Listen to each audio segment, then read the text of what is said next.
ఓం నమో భగవతే శ్రీ మేధాదక్షిణామూర్తయే. ఓం నమో భగవతే శ్రీ ఆదిశంకరాయ. ఓం నమో భగవతే శ్రీ రమణాయ. శ్రీ గురుభ్యో నమః. యథార్థముగా ఉన్నది ఆత్మస్వరూపము ఒక్కటే. జీవుడు, జగత్తు, ఈశ్వరులు ముచ్చపు చిప్పలో వెండివలే కల్పనామాత్రులే అంటారు భగవాన్ రమణులు. ఎందుకంటే ఉన్నది ఎరుక మాత్రమే. ఈ జీవుడు, జగత్తు, ఈశ్వరులు ఈ అహంకారము లేస్తే సమస్తము లేస్తుంది. నేను దేహము అన్న భావన ఏదైతే ఉన్నదో, ఆ మొదటి తలంపు ఏదైతే ఉన్నదో అది లేస్తేనే నీకు ప్రపంచము తోస్తుంది. అది అణుగుతే ప్రపంచము అణుగుతుంది. దాంతోపాటు నువ్వు పూజించే, అన్యంగా పూజించే భగవంతుడు కూడా కనుమరుగైపోతాడు. దాంతోపాటు నీ వ్యక్తిత్వము కూడా కనుమరుగైపోతుంది. నేను ఫలానా అనే భావాన్ని విడిచిపెట్టు అంటారు భగవాన్ రమణులు. ఇప్పుడు నీవు ఈ దేహాత్మ బుద్ధితో నేనంటే ఫలానా వ్యక్తినని, ఫలానా గోత్రానికి చెందినవాణ్ణని, ఫలానా మతానికి చెందినవాణ్ణి అని, ఫలానా ప్రాంతానికి చెందినవాణ్ణి అని, ఫలానా దేశానికి చెందినవాణ్ణి అని, ఇలా ఫలానా ఫలానా అంటూ ఆ నేను పక్కన జోడిస్తావు. అదే నామరూపాలు ఆ నేను పైన ఆపాదించబడినట్టుగా ఉంటుంది. నిజానికి ఉన్నది ఒకటే నేను. అదే అహం స్ఫురణ. నేనున్నాను అని ఉన్న ఏకైక స్థితి అది. ఉండటమే దాని స్థితి. ఇప్పుడు నీవు కూడా ఉన్నావు, కానీ నువ్వు చెప్పేది ఎవరన్నా ఉన్నావు అంటే మనమందరము ఉన్నామనే చెప్తాము, ఎవరు లేరు అని చెప్పము. ఎందుకంటే ఉండి ఉన్నారా, ఉండకుండా ఉన్నారా అంటే ఉండి ఉన్నామనే చెబుతాము. ఆ ఉండటమే నేను. నేను అనేది భగవంతుని యొక్క మొదటి నామము. ఉండటము అనేది ఆ భగవంతుని యొక్క స్థితి. కాబట్టి ఆయన స్వరూపమే ఉండటము. ఆ ఉండబట్టి నీవు మాట్లాడుతున్నావు. అందుకనే ఇప్పుడు నీవు కూడా ఈ మాయానేనుతో, ఈ దేహాత్మ బుద్ధి గల ఈ జీవుడు కూడా నేనున్నాననే చెప్తాడు. కానీ ఆ చెప్పే మాటలు ఎవరు చెప్తున్నారు అంటే, ఇదిగో ఈ వ్యక్తిత్వము చెప్తుంది, ఈ మనస్సు చెప్తుంది. అంటే ఆలోచనలతో, అన్యత్వంతో కూడుకున్న ఈ మనస్సు చెబుతుంది నేనున్నాను అని. కానీ ఈ చెప్పేదానికి ఉనికి లేదు. ఎందుకంటే ఇది ఆత్మ మీద ఆధారపడి ఉన్నది. ఈ స్వయం ప్రకాశము కాదు. ఈ వ్యక్తిత్వము, ఈ పరిమితత్వము, ఈ మనస్సు ఇప్పుడు ఏదైతే నువ్వు చెప్తున్నావో నేనున్నాను అని, ఈ చెప్పే మనస్సు ఉనికి లేనిది. అంటే తనకు తానుగా ఏ పని చేసుకోలేనిది. ఒకదాని మీద ఆధారపడి నీవు చెప్తున్నావు. ఎవరి మీద ఆధారపడింది అంటే, అదిగో ఆ స్వయం ప్రకాశమైన జ్ఞానము మీద ఆధారపడి ఇది ప్రకాశిస్తున్నది. సూర్యుని మీద ఆధారపడి చంద్రుడు ఎలా అయితే ప్రకాశిస్తున్నాడో, అలానే బంగారము లేకుండా ఆభరణము ఎట్టా అయితే నిలవలేదో, నేనున్నానన్న అహంస్ఫురణ లేకుండా ఈ మాయా నేను మనుగడ సాగించలేదు. దానికి ఉనికి లేదు. ఎందుకంటే అది స్వయం ప్రకాశము కాదు. స్వయం ప్రకాశం అనేది కేవలము ఒకే ఆత్మ మాత్రమే స్వయం ప్రకాశము. ఉన్నదే స్వయం ప్రకాశమైన ఆత్మ. దాన్ని తెలుసుకునే రెండవ వస్తువు లేదు అసలు. ఆత్మని తెలుసుకునే, అంటే దాన్ని స్వయం ప్రకాశమైన ఆత్మని ప్రకాశింపజేసే రెండవ ఆత్మ కానీ, రెండవ ఎరుక కానీ, రెండవ ఉనికి కానీ లేనే లేదు. అంటే ఈ మనస్సు ప్రకాశిస్తుంది. ఎవరి ప్రకాశంలో ప్రకాశిస్తుంది? ఆత్మ ప్రకాశంలో, ఆత్మ యొక్క చైతన్య ప్రకాశంలో ఇది ప్రకాశిస్తుంది. అందుకని నీవు ఆ మనసులో ఉన్న భావాలని నీవు బయటకి వ్యక్తీకరిస్తున్నావు. ఇప్పుడు ఇది దేహంతో తాదాప్యము చెందినట్లుగా ఉంటుంది. నీకు ఈ దేహంలో కదలికలు రావటానికి కారణము ఆ చైతన్యమే. నీవు మనస్సుతో అన్నిటినీ తెలుసుకుంటానికి కారణము ఆ చైతన్యమే. నీలో ఆలోచనలు ఉద్భవించటానికి కారణము ఆ చైతన్యమే. కానీ భిన్నమైనది. అంటే సూర్యుని యొక్క ప్రకాశము చంద్రుని మీద పడి అది ప్రకాశిస్తుంది, కానీ సూర్యుడికి చంద్రుడికి ఎటువంటి సంబంధము లేదు. అలానే ఆత్మ యొక్క చైతన్యములో ఈ మనస్సు చైతన్యవంతమయ్యి అన్నిటినీ తెలుసుకుంటుంది. ఈ దేహంలో ఆ ప్రాణవాయువు ఉన్నది. ఆ కదలికలు వస్తున్నాయి. అంటే ఆత్మ లేకపోతే నీ దేహము ఒక శవము. ఆత్మ లేకపోతే అసలు నీ మనస్సు ఏ ఏ భావము వ్యక్తీకరించదు. కానీ ఆత్మ మనస్సు లేకపోయినా, ఇంద్రియాలు లేకపోయినా, వ్యక్తిత్వము లేకపోయినా, దేహము లేకపోయినా, ప్రపంచము లేకపోయినా, జగత్తు లేకపోయినా, వీటితో సంబంధము లేకుండా అది తనకు తానుగా ఉన్నది. దానికి వచ్చిన నష్టమేమీ లేదు. నీ వ్యక్తిత్వము, నీ మనస్సు మాత్రము ఆత్మ లేకుండా ఒక్క క్షణమైనా నిలవలేదు. నేనున్నానన్న అహంస్మరణ ఉండబట్టే నీవు మాట్లాడుతున్నావు, నీవు మనుగడ సాగిస్తున్నావు. ఈ దేహాత్మ బుద్ధి, ఆ జాగృతావస్థ నీవు మెలకు రాగానే ఆ మొదటి నేను వచ్చి తాదాప్యము చెందుతున్నట్లుగా ఉంటుంది. ఇదంతా కల్పితమో, ఇదంతా నిజము కాదు. నిజానికి ఇది కల్పితమైన భావన. అదేమీ సత్యమేమీ కాదు. అది ఊహా వస్తువు. అదే భగవాన్ అంటారు, ఈ మాయా నేను ఒక ఊహా వస్తువు. అదేమీ సత్యమైంది కాదు. అది లేనిది ఉన్నట్లుగా నీకు భ్రమని కలగజేస్తుంది, అంతే. నిద్ర నుంచి లేవంగానే అది నేను, నాది అంటుంది. నేనంటే శరీరము అన్న భావన కలిగి ఉంటుంది. ఆ రూపముతో తాదాప్యము చెందినట్లుగా ఉంటుంది. నిజానికి దేహంతో పూర్తిగా ఇదేమీ తాదాప్యము చెందదు. ఒకవేళ అది పూర్తిగా దేహంతో తాదాప్యము చెందితే గనక నిద్రలో కూడా నీకు ఆ దేహ భావన ఉండాలి, ఆ దేహ స్ఫురణ ఉండాలి. కానీ నిద్రలో నీకు ఆ దేహ భావన లేదు, నీకు ఆలోచనలు లేవు. అందుకని నీకు అక్కడ అన్యత్వము లేదు, అందుకని నీకు అక్కడ దుఃఖము లేదు.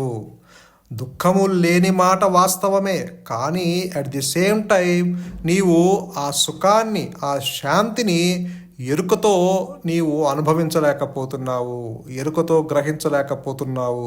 అక్కడ నీవు ఉన్నావు, కానీ శాంతిని నీవు ఎరుకతో గ్రహించలేకపోతున్నావు. ఎందుకంటే అక్కడ నీ అహంకారం ఇంకా మిగిలే ఉన్నది. కేవలము అక్కడ మనస్సు లయమైంది.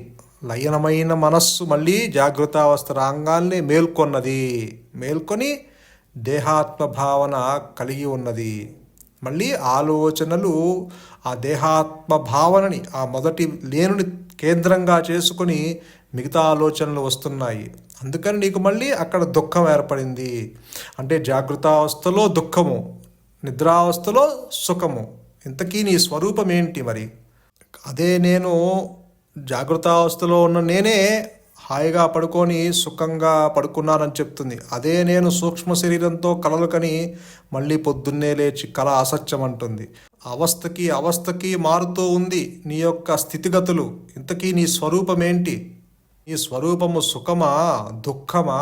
అదే భగవాను విచారణ చేయమంటున్నారు. ఇంతకీ నీవెవరు? జాగృతావస్థలో దుఃఖిస్తున్నానంటున్నావు, మరి అదే నేను నిద్రపోతే సుఖంగా హాయిగా పడుకున్నాను అంటున్నావు. ఇన్ని మాటలు చెప్పేది ఎవరు? ఈ మనస్సు ఉన్నదా అనేది భగవాన్ విచారణ చేయమంటున్నారు. నిజానికి అసలు ఈ మనస్సే లేదు. ఉంటే కనుక అది పర్మినెంట్గా ఉండాలి, ఇలా మారుతూ ఉండకూడదు. సత్యము, అదే మనస్సు అనేది సత్యమైతే కనుక అన్ని అవస్థల్లోనూ ఒకే రకంగా ఉండాలి. ఏ అవస్థల్లోనూ మార్పు చెందకుండా ఉండాలి నీ స్వరూపము. మారేది ఎప్పటికైనా అది కాలగర్భంలో కలిసిపోతుంది, నశించిపోతుంది. అంటే నీ స్వరూపము మారనిది. అంటే ఇది అవస్థలు మార్చుకుంటూ వస్తూ పోతూ ఉంది ఈ అహంకారము. అది తాత్కాలికము, అదేమీ పర్మనెంట్ కాదు. అసలైన ఆత్మ శాశ్వతం. నిజానికి నువ్వు ఆత్మవే, కానీ ఈ అహంకారాన్నే నేనని తప్పుగా అర్థం చేసుకొని దానితో తాదాప్యము చెందుతున్నావు. అసలు ఈ తప్పు వచ్చిందేమో చూసుకో అంటున్నారు భగవాన్. ఈ సుఖదుఖాలన్నీ ఈ అహంకారానికే. ఆత్మలో సుఖము లేదు, దుఃఖము లేదు, గౌరవము లేదు, అగౌరవము లేదు, రాగము లేదు, ద్వేషము లేదు, లాభము లేదు, నష్టము లేదు, హెచ్చులు లేవు, తగ్గులు లేవు, చావు లేదు, పుట్టుక లేదు, అదృష్టము లేదు, దురదృష్టము లేదు. మరి ఏమున్నది ఆత్మలో? కేవలము శాంతి మాత్రమే ఉంది, ఆనందము మాత్రమే ఉంది. అది కూడా అన్లిమిటెడ్ బ్లిస్ ఉంది, అన్బ్రోకెన్ బ్లిస్ ఉంది. మరి ఈ బాధ అనుభవించేది ఎవరు? ఈ అహంకారమే. ఈ సుఖము దుఃఖము కూడా ఈ అహంకారానికే. ఆ బాధని కూడా నీవే ఊహించుకుంటున్నావు అంటున్నారు భగవాన్. ఎందుకంటే బాధ ఒక ఆలోచన, సుఖము ఒక ఆలోచన, దుఃఖము ఒక ఆలోచన, రాగము ఒక ఆలోచన, ద్వేషము ఒక ఆలోచన. ఈ ద్వైత భావము అన్నీ కూడా ఆలోచనలే. నిజానికి నీ వ్యక్తిత్వము కూడా ఒక తలంపే, ఒక ఆలోచనే. ఇద్దరిలో నీకు ఆ ఆలోచన కూడా లేదు. నేనంటే వ్యక్తిని అన్న ఆలోచన లేదు కాబట్టి నీవు అక్కడ సుఖంగా ఉన్నావు.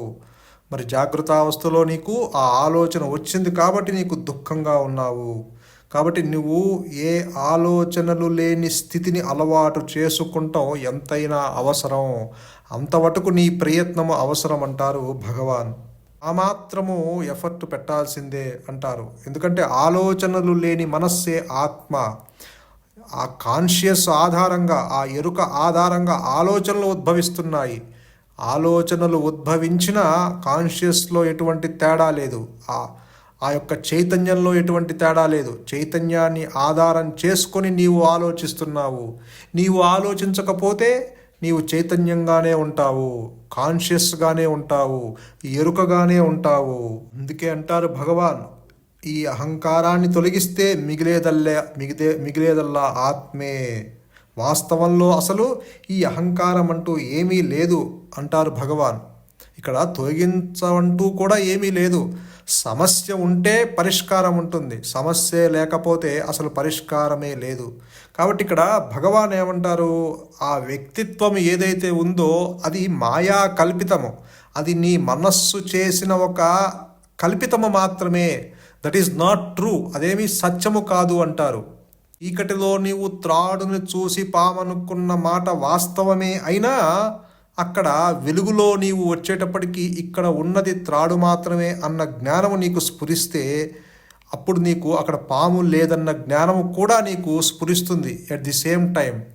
అంటే చీకటిలో నువ్వు త్రాడుని చూసి పాము అనుకొని భ్రమపడ్డావు, భయపడ్డావు.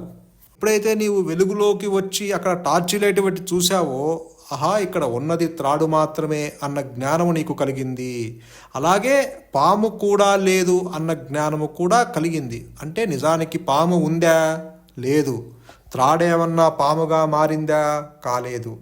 త్రాడేమన్నా పాము ఆకారము చెంది అది నిజంగా పాములాగా బుస కొట్టిందా? కొట్టలేదు. ఎవరికి ఈ పాము భయము కలిగింది? నీకు. నేను అంటావు. ఆ నేనెవరు? ఇదిగో ఈ వ్యక్తిత్వము. అంటే ఏంటి? లేనిది ఉన్నట్లుగా ఊహించుకున్నది. అంటే పాముని ఆపాదించాడు, అక్కడ త్రాడుని చూసి పాముగా ఆపాదించాడు. అంటే ఒక నామ రూపాలు అక్కడ ఆపాదించబడ్డాయి. మరి నిజంగా ఆపాదించబడిందా? నిజంగా ఆపాదించబడలేదు. ఊహ మాత్రమే. ఊహ నిజమా? ఊహ నిజము కాదు. అదేమన్నా సత్యమా? కాదు. నువ్వు పడక గదిలో పడుకొని ఎక్కడో సర్కస్సులో అక్కడ నీ ఫ్యామిలీతో నీవు సర్కస్సు చూస్తూ ఒక కలగంటున్నావు. భార్య పిల్లలు అందరూ ఒక సర్కస్సుకి వెళ్ళి ఆ సర్కస్సులో ఆ విన్యాసాలు చూస్తూ నువ్వు కలగన్నావు. కలగన్న మాట వాస్తవమే. అక్కడ నువ్వు వెళ్ళావు. ఆ సింహాలు పులులు అన్నీ ఆ విన్యాసాలు ఆ మాస్టరు వాటి చేత విన్యాసాలు చేయిస్తున్నాడు. అది నువ్వు చూస్తున్నావు. అది కూడా వాస్తవమే అనుకుందాము. ఇంతలో ఎక్కడి నుంచో ఒక పులి వచ్చి అది ఆ బోనులోంచి తప్పుకొని ఒక్కసారిగా నీ మీద దూకటానికి ప్రయత్నించి నీ గొంతు పట్టుకుందామని అక్కడ ఒక పంజా విసిరింది. వెంటనే నీకు భయం వేసింది, ఒక మెలకువ వచ్చేసింది. లేచి కూర్చున్నావు, ఒళ్ళంతా చెమటలు పట్టింది. నువ్వు చూసుకున్నావు నీ భార్య పిల్లలు ఉన్నారా అని, వాళ్ళంతా హాయిగా పడుకొని ఉన్నారు. నీకేమో భయం వేసి వెంటనే ఒక్క ఉదుటన లేచి కూర్చున్నావు, ఒళ్ళంతా చెమటలు పట్టింది. నిన్ను బతికున్నానా అని చూసుకున్నావు, మెడ దగ్గర ఏదన్నా పంజా విసిరిందా అని చూసుకున్నావు, అక్కడేమీ గాయం ఏర్పడిందా అని చూసుకున్నావు, ఏమీ లేదు, అంతా బాగానే ఉంది, అంతా సవ్యంగానే ఉంది. వెంటనే ఊపిరి పీల్చుకున్నావు, నేను బతికే ఉన్నాను అని నిర్ధారణ చేసుకున్నావు. ఒక హాయిగా ఒక గ్లాసు మంచినీళ్ళు తాగి పడుకున్నావు. అప్పుడు అనుకున్నావు, ఇదంతా ఒక కళ, ఇది నిజము కాదు, ఇదంతా నా ఊహ అని అనుకున్నావు. ఇప్పుడు తెలిసింది, నీకు మెలకువ రాగానే తెలిసింది, ఇదంతా కళ, ఇదంతా అసత్యము, ఇదంతా నా ఊహ మాత్రమే, నా మనస్సు చేసిన ఒక సృష్టి, ఇదంతా మాయా కల్పితము అని నీవు అప్పుడు తెలిసింది. నీకు మెలకువ రాగానే అప్పుడు నీకు ఆ కళ భయం పోయింది. అసలు గుడారం లేదు, సింహాలు లేవు, పులులు లేవు, అసలు నేను ఎక్కడికి వెళ్ళలేదు, నేను ఇక్కడే ఉన్నాను అని నీకు అర్థమైందా లేదా అన్న స్థితి ఏర్పడిందా లేదా? అంటే అక్కడ నువ్వు ఎక్కడికి వెళ్ళలేదు, అసలు సర్కస్సే లేదు, పుదులు లేవు, సింహాలు లేవు, మాస్టరు లేదు, ప్రజలు లేరు, భార్య లేదు, పిల్లలు లేరు, అసలు ఎవ్వరూ ఎక్కడికి వెళ్ళదా, అదంతా మాయా కల్పితము, అదంతా ఒక కళ అని నీకు మెలకువ రాగానే తెలిసింది కదా. అలానే వ్యక్తి భావన కూడా, ఇది కూడా ఒక మాయా కల్పితము. అంటే నేనంటే దేహము అన్న భావన కలిగి అది లేస్తే నీకు ప్రపంచము తోస్తుంది, ప్రపంచం నిజమనుకుంటున్నావు, ప్రపంచం ఉందని అనుకుంటున్నావు, ఇతరులు ఉన్నారనుకుంటున్నావు, నీకు ఒక సంసారం ఉందనుకుంటున్నావు, నీకు ఒక విడిగా భగవంతుడు ఉన్నాడు అని అనుకుంటున్నావు, నీకు ఇష్టము అయిష్టము ఉందనుకుంటున్నావు. ఆ భేద భావన ఏర్పడింది. ఇతరుల్లో స్త్రీ అని పురుషుడని అయిన వాళ్ళ అయితే ఇష్టం పెంచుకుంటున్నావు, కాని వాళ్ళ మీద అయిష్టం పెంచుకుంటున్నావు. మళ్ళీ వాళ్ళల్లో కూడా మిత్రులు శత్రువులు, ఇలా భేద దృష్టి ఏర్పడింది. ఇదంతా సత్యములాగా నీకు గోచరిస్తూ ఉన్నది, ఇదంతా నిజమనుకుంటున్నావు, దాంతోనే తాదాప్యము చెందుతూ ఉన్నావు. అందుకే భగవాను విచారణ చేయమంటున్నారు. ఇదంతా ఇది కళని ఎప్పుడు నీకు తెలుస్తుంది? అక్కడ నీకు మెలకువ రాగానే ఆ సింహము నా మీద ఎటువంటి పంజా విసరలేదు, నేను బాగానే ఉన్నాను, నా ఫ్యామిలీ బాగానే ఉంది, నా ప్రాణం పోలేదు, అసలు సింహమే లేదు, అసలు సర్కస్సే లేదు అని నీకు ఎప్పుడు తెలిసింది? మెలకువ రాగానే తెలిసింది. ఇక్కడ కూడా ఈ జాగ్రత్త అవస్థలో కూడా నిజమైన మెలకువ వస్తే అప్పుడు నీకు ఇదంతా అసత్యము, ఇదంతా కళ అని నీకు అప్పుడు తెలుస్తుంది. నిజమైన మెలకువ ఎట్టా వస్తుంది? కేవలము ఆత్మ అనుగ్రహము చేత, గురువు అనుగ్రహము చేత ఈ వ్యక్తి భావనలో నుంచి నువ్వు విడుదల పొందుతావు. అప్పటిదాకా ఈ దుఃఖం నిన్ను వెంటాడుతూనే ఉంటుంది. నిజానికి అసలు దుఃఖము లేదు, కానీ లేనిది ఉన్నట్లుగా నీవు ఇప్పుడు ఊహించుకుంటున్నావు. ఈ కల్పితమైన దానినే నువ్వు సత్యం అనుకుంటున్నావు. అందుకే విచారణ చేయమంటున్నారు. నీవు గనక విచారణ చేయకపోతే దుఃఖం ఏర్పడుతుంది. ఈ భార్య ఎవరు, ఈ పిల్లలు ఎవరు, ఈ సంపద ఏంటి, ఈ ఐశ్వర్యం ఏమిటి, ఇంకా ఇది ఎన్నాళ్ళు, హౌ లాంగ్, ఎవరు, నా స్వరూపం ఏంటి అన్న విచారణ చేయకుండా నీవు గనక వీటితోనే తాదాప్యము చెందితే అదే సత్యం అనుకుంటావు. దాని నుంచి బయటపడలేవు ఎప్పటికీ. ఇక్కడ విచారణ ఎంతైనా అవసరము. నేనెవరు, నా స్వరూపం ఏమిటి, బంధువులు ఎవరు, ఈ సంపద ఏంటి, భార్యా పిల్లలు ఎవరు, ఈ తల్లిదండ్రులు ఎవరు, వీళ్ళంతా ఎంతకాలం ఉన్నారు, ఎంతకాలం ఉంటారు, హౌ లాంగ్, నేనెంతకాలం ఉంటాను, నా చుట్టూ ఉన్నవాళ్ళు కాలగర్భంలో కలిసిపోతున్నారు, నా గతి కూడా అంతేనా, నా దేహం రాలిన తర్వాత నేను ఉంటానా పోతానా, నా పరిస్థితి ఏంటి అన్న విచారణ చెయ్యాలి. నా తాత ముత్తాతలు పోయారు, నా తల్లిదండ్రులు కూడా కాలగర్భంలో కలిసిపోతారు, తర్వాత నా పరిస్థితి వస్తుంది, మరి నా గతి ఏంటి, ఈ శరీరం పోతే నేను పోతానా అన్న విచారణ చెయ్యాలి. ఎప్పుడైతే నీవు విచారణ చేయటం ప్రారంభిస్తావో, ఎప్పుడైతే నీవు ఆ విచారణ కూడా ఆ అనుగ్రహము వల్లనే నీవు విచారణ చేయగలుగుతావు. అందరూ విచారణ చేయలేరు, అందరూ అంతర్ముఖం అవ్వలేరు. భగవాన్ అదే అంటారు, నీలో ఆ యొక్క స్ఫురణ కలగటానికి కారణం కూడా ఆ అనుగ్రహమే, the self that does everything. కాబట్టి అది నువ్వు విశ్వసించాలి. నీ హృదయంలో ఆ యొక్క సత్య వస్తువు ఉంది, ఆ యొక్క నిజమైన వస్తువు నీ హృదయంలో దాగి ఉన్నది. ఆ అంతర్యామిగా ఉన్నాడు నీ హృదయంలో. నీ హృదయంలో ఒక నిజమైన నిజం ఉన్నది. ఆ పరమాత్ముడు ఆ జ్ఞాన రూపంగా, ఆ నిరాకారంగా నీ హృదయంలో తిష్ట వేసుకొని కూర్చున్నాడు. ఆ స్వరూపము శాంతి స్వరూపము, భగవంతుని యొక్క స్వరూపము సుఖస్వరూపము. నీవు కూడా అదే ఉన్నావు. ఇప్పుడు కూడా యు ఆర్ దట్ ఓన్లీ. కాకపోతే నీవు ఇదిగో దాన్ని నువ్వు గ్రహించలేకపోతున్నావు. కనీసం విచారణ చేయకపోవటం వల్ల అసలు నీ స్వరూపం ఏంటో నీకు అవగతం అవ్వట్లేదు. కాబట్టి ఇక్కడ నీవు చేరుకోవాల్సిన గమ్యం కూడా ఏమీ లేదు, సాధించవలసింది కూడా ఏమీ లేదు. You are that only. నువ్వు ఆత్మవే. నువ్వు ఎప్పుడూ ఉంటూనే ఉన్నావు. అది ఎప్పుడూ సంసితమయ్యే ఉంది. చేయవలసిందల్లా ఈ శరీరమే నేను అనే భావాన్ని, ఆత్మ కాని ఇతర బాహ్య విషయాల గురించి ఆలోచనలను విడనాడటమే. ఇక్కడ నువ్వు ఈ శరీరమే నేను అనే భావాన్ని కూడా నీ వల్ల కాదు, నువ్వు విడిచిపెట్టలేవు. ఆ దేహాత్మ బుద్ధిలో నుంచి నీ అంతట నువ్వు బయటికి రాలేవు. ఎందుకంటే ఆ మాయా కల్పితమైన ఆ సృష్టి నుంచి నీవు కేవలము అనుగ్రహము చేతనే ఆ యొక్క మాయా కల్పితాన్ని నుంచి నువ్వు విడుదల పొందగలవు. ఇదాకా నువ్వు చేయవలసిందల్లా ఇక్కడ నిశ్చలంగా ఉండటమే పద్ధతి. అంతకన్నా వేరే మార్గం లేదు. నువ్వు కొంతవరకే నీ ప్రయాణం చేయగలవు, అంతకు మించి నీవు ఆత్మని అందుకోలేవు ఆ తర్వాత. ఎందుకంటే అసలు ఈ లేని వస్తువుతో, అంటే లేని పాముతో నీవు త్రాడును తెలుసుకోలేవు. అలాగే లేని అహంకారంతో ఉన్న సద్వస్తువును నువ్వు తెలుసుకోలేవు. ఒకవేళ గనక ఆత్మ నేను, అహంకారము నేను అలా ఉన్నట్లయితే రెండు నేనులు ఉన్నాయని ఒప్పుకోవాల్సి వస్తుంది అంటారు భగవాన్. అలా కుదరదు. అహంకారము గురించి తలుచుకుంటూ ఎందుకు బాధపడతావు అంటారు భగవాన్.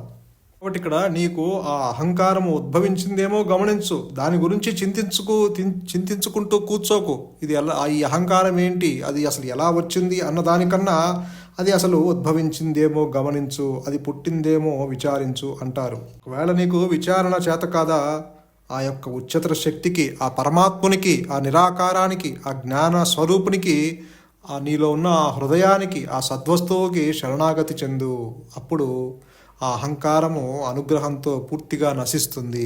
కాబట్టి ఇక్కడ నాకు ఆత్మ సాక్షాత్కారము అవ్వలేదు అన్న భావము కూడా ప్రతిబంధకమే అంటారు. ఎందుకంటే ఉన్నదల్లా ఆత్మ ఒక్కటే కాబట్టి. యథార్థముగా ఉన్నది నీ స్వరూపము మాత్రమే ఉన్నది. దానికి ఎటువంటి ప్రతిబంధకాలు, దానికి ఎటువంటి అడ్డంకులు లేవు. ఇప్పుడు కూడా నీవు అదే ఉన్నావు. ఇప్పుడు కూడా నీవు శాంతి స్వరూపుడివే. నువ్వేమీ పరిమితుడివి కాదు, నువ్వు అపరిమితుడివి. కాబట్టి ఇక్కడ నీవు చేయవలసిందల్లా ఆత్మ కాని ఇతర భావాలను విడిచిపెట్టడమే అంటారు భగవాన్. ఎందుకంటే ఏ భావము లేని స్థితే నిజమైన స్థితి. భావశూన్యంలోనే ఆ సద్భావము ఉదయిస్తుంది. నిశ్చల తత్వే జీవన్ముక్తి అన్నారు శంకరులు. గురువు గారు కూడా ఆలోచనలు లేని మనస్సే ఆత్మ అంటారు. కాబట్టి ఇక్కడ నీవు చేయవలసిందల్లా నిశ్చలంగా ఉండటమే ఇక్కడ పద్ధతి. ఆలోచనలు వస్తే అన్యత్వం ఏర్పడుతుంది. ఆలోచనలు లేకపోతే అది తనకు తానుగానే ఉంటుంది. ఇక్కడ భగవాన్ కూడా అదే చెప్తారు. ఏదో గమ్యం ఉంది, దాన్ని చేరటానికి ఒక మార్గం ఉంది అనే భావము తప్పు. ఆ గమ్యము, ఆ ప్రశాంతత ఎప్పుడూ మనమే. చేయవలసిందల్లా ఆ ప్రశాంతత మనము కాదన్న వాణ్ణి వదిలించుకుంటమే. నీకు అడ్డుగా నీకు ఉన్నట్టుగా అనిపిస్తుంది ఈ వ్యక్తిత్వము. ఎందుకంటే వాడు ఆలోచనల వైపే పరిగెడుతూ ఉంటాడు ఎంతసేపటికి. ఎప్పుడైతే నీవు ఆలోచించకుండా నీ మనస్సు అణిగితే నువ్వు పరిగెత్తడం ఆపుతావు, ప్రపంచము అణిగిపోతుంది. అంతటికీ మూల కారణము ఈ మనస్సే. అది అణిగితే సహజస్థితి ప్రకటితమవుతుంది. ఆత్మ ఎప్పుడు అహం అహం అంటూనే ఉంటుంది. అది స్వయం ప్రకాశము, అది ఇక్కడే ఉంది. ఇదంతా అదే, మనం దానిలోనే ఉన్నాం. అందులోనే ఉంటూ దానికోసం వెతకటం దేనికి అంటారు భగవాన్ రమణులు. ఆత్మ ఎప్పుడూ విదితమే. సువిదితమైన దాన్ని వెతకనవసరం లేదు. నీ ఉనికిని కాదనలేవు కదా. ఆ ఉనికే చైతన్యం, అదే ఆత్మ. నువ్వంటూ లేకపోతే ఈ ప్రశ్నల్ని వేయలేవు. కాబట్టి నువ్వు ఉన్నట్టు ఒప్పుకోవాలి. ఆ ఉనికే ఆత్మ. అది ఎప్పుడూ సాక్షాత్కారమే. సాక్షాత్కారం పొందటానికి చేసే ప్రయత్నము నువ్వు ఇప్పుడు చేస్తున్న పొరపాటుని గ్రహించటానికి ఉపయోగపడుతుంది. నేను నా ఆత్మను గ్రహించలేదు అనే భావమే ఆ పొరపాటు. కొత్తగా సాక్షాత్కారం పొందవలసిందేమీ లేదు. ఆత్మ వెల్లడి అవుతూనే ఉంది. అదే గురువుగారు అంటారు, సిద్ధంగా ఉన్న సద్వస్తువుకి, ఆల్రెడీ సిద్ధించిన సద్వస్తుకి మళ్ళీ ప్రయత్నం ఏమిటి? ఆత్మ అది ఆల్రెడీ సిద్ధించి ఉంది. నువ్వు దాన్ని కొత్తగా పొందేది ఏమిటి? నువ్వు దానికోసం ప్రయత్నం చేయాలా? ఏ ప్రయత్నము చేయాల్సిన అవసరం లేదు. సూర్యుడు ప్రకాశిస్తూనే ఉన్నాడు. మేఘాలు అడ్డొచ్చినంత మాత్రాన సూర్యుడు ప్రకాశించట్లేదు అని మనం ఎట్టా చెప్తాం? ఇక్కడ మనం తొలగించుకోవాల్సింది మేఘాలు, అంటే నీ ఆలోచనలు. ఎప్పుడైతే ఆ గాలి వచ్చి మేఘాలు తొలగిపోయాయో అక్కడ అంతకుముందే ప్రకాశిస్తూ ఉన్న సూర్యుడు నీకు దర్శనమిస్తాడు. అంటే కొత్తగా సూర్యుడు వచ్చి ఏం ప్రకాశించట్లేదు. సూర్యుడు ఎప్పుడూ ప్రకాశిస్తూనే ఉన్నాడు. మేఘాలు అడ్డొచ్చినా అడ్డు రాకపోయినా సూర్యునికి వచ్చిన నష్టం లేదు. సూర్యప్రకాశానికి ఎటువంటి అడ్డంకులు లేవు. అలాగే ఆత్మ స్వయం ప్రకాశమై అది ప్రకాశిస్తూనే ఉంది, అది భాషిస్తూనే ఉంది. అది నువ్వు ఆత్మలో సంచితమైనే ఉన్నావు. కాకపోతే ఇక్కడ నీకు మేఘాల్లాగా నీకు ఆలోచనలు అడ్డుగా ఉన్నాయి. ఇక్కడ నీవు చేయవలసిందల్లా ఆ అడ్డంకులు తొలగించుకుంటమే. అంతవరకే నీ ప్రయత్నము. ఆలోచనలు లేనంత మాత్రాన ఆత్మ సాక్షాత్కారం అవ్వాలని రూల్ లేదు. కేవలము ఆ అనుగ్రహంతో ఆ జ్ఞాన పవనాలు వచ్చి ఈ అజ్ఞానమనే ఆలోచనలు, ఈ అజ్ఞానమనే దేహాత్మ బుద్ధిని తొలగించి అక్కడ అంతకుముందే ఉన్న జ్ఞాన భాస్కరుడు అక్కడ ప్రకాశిస్తూ నీ స్వరూపంగా దర్శనమిస్తాడు. కాబట్టి ఇక్కడ కొత్తగా ఏమీ నీకు వచ్చి దర్శనమివ్వడు. ఆల్రెడీ అక్కడ ప్రకాశిస్తూనే ఉన్న స్థితి ఏర్పడుతుంది. నీ స్వరూపంగా ఉన్న స్థితి ఏర్పడుతుంది. అప్పుడు చెప్తావు ఆ దగ్ధబీజ మనస్సుతో బయటకు వచ్చి, ఉన్నది యథార్థముగా ఉన్నది ఆత్మే, అసలు జీవుడు లేడు, జగత్తు లేదు, ఈశ్వరుడు లేదు అని. అప్పటిదాకా ఈ తాదాప్యము నీకు తప్పదు. నీకు అంతా సత్యముగానే గోచరిస్తూ ఉంటుంది, అంతా సత్యంగానే కనపడుతూ ఉంటుంది. నువ్వు ఎంత అవగాహన చేసుకున్నా నీవు అదంతా నీకు సత్యంగానే కనిపిస్తూ ఉంటుంది. ప్రపంచము సత్యంగానే ఉంటుంది, నీ మనస్సు సత్యంగానే ఉంటుంది. పోతే ఇక్కడ ఆ మేఘాలు తొలగించుకున్నట్లుగా ఇక్కడ నీ యొక్క ఆలోచనలు లేని స్థితిలో నిలబడటమే. నీరు క్రిస్టల్ క్లియర్గా ఉంటే గనక మన ప్రతిబింబమే మనకి తొంగి చూసినప్పుడు మన ప్రతిబింబమే మనకి మన స్వస్వరూపంగా అక్కడ దర్శనమిస్తుంది. ఎప్పుడైతే నీవు ఒక రాయి గనక నీటిలో వేస్తే అక్కడ తరంగాలు ఏర్పడి నీ ప్రతిబింబానికి అక్కడ ఆటంకంగా ఉంటుంది. నీ ప్రతిబింబం అక్కడ నీకు దర్శించుకోలేవు. అలాగే నీవు నీ మనస్సులో ఆలోచనలు లేని స్థితిలో చాలా ప్రశాంతంగా, కదలికలు లేకుండా చాలా క్రిస్టల్ క్లియర్గా ఉన్నట్లయితే ఆత్మ తనకు తానుగా అనుగ్రహం చేత వ్యక్తమవుతుంది. అంటే ఆత్మానుభవం కేవలము ఆత్మకే. ఇక అక్కడ జీవభావన ఉండదు, జీవ లక్షణాలు ఉండవు. అదే భగవాన్ అంటారు, స్వరూప ధ్యానంలో దృఢమైన పట్టుదల కలవాడే ఉంటే వాడు నిశ్చయంగా కడతేరగలడు అంటారు భగవాన్ రమణుడు. సంతోషం. మౌనమే శరణ్యం, మౌనమే నీ సహజత్వం. ధన్యోస్మి.